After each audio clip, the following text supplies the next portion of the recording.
వర్షాల ప్రభావం వల్ల కూలిన ట్రాన్స్ఫార్మర్ నిజామాబాద్ జిల్లా వర్ణి మండలం సత్యనారాయణపురం గ్రామ పంచాయతీ పరిధిలో గల బస్టాండ్ నుంచి వచ్చే రహదారిలో నిన్నటి నుంచి కురుస్తున్న వర్షాల కారణంగా ట్రాన్స్ఫార్మర్ కింద ఉన్న దిమ్మ కూలిపోయి ట్రాన్స్ఫార్మర్ నేల కొరిగింది.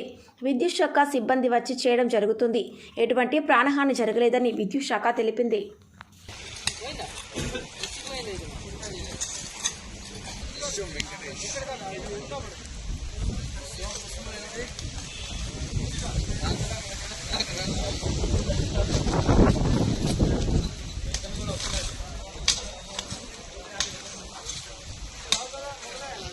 పోయినా ఇప్పుడు